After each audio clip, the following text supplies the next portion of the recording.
Welcome to the history and evolution of cloud computing. Cloud computing is an evolution of technology over time. The concept of cloud computing dates to the 1950s, when large-scale mainframes with high-volume processing power became available.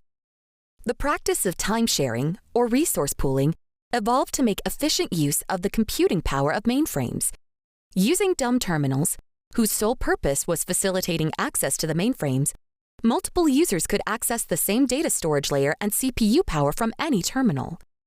In the 1970s, with the release of an operating system called Virtual Machine, VM, it became possible for mainframes to have multiple virtual systems, or virtual machines, on a single physical node.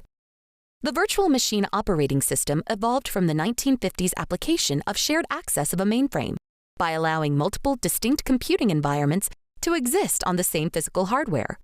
Each virtual machine hosted guest operating systems that behaved like they had their own memory, CPU, and hard drives, even though these were shared resources.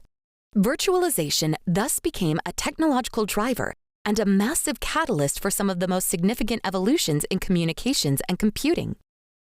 Even 20 years ago, physical hardware was quite expensive.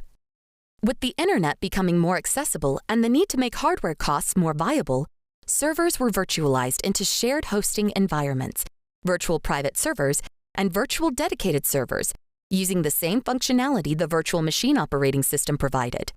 So, for example, if a company needed an X number of physical systems to run their applications, they could split one physical node into multiple virtual systems. A hypervisor is a small software layer that enables multiple operating systems to run alongside each other, sharing the same physical computing resources.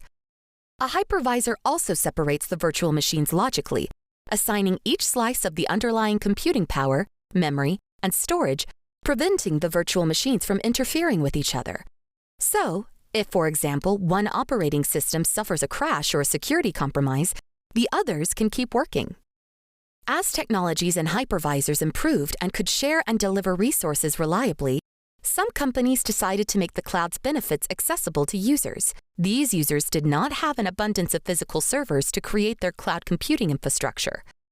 Since the servers were already online, spinning up a new instance was instantaneous. Users could now order cloud resources from a larger pool of available resources and pay for them on a per-use basis, also known as pay-as-you-go.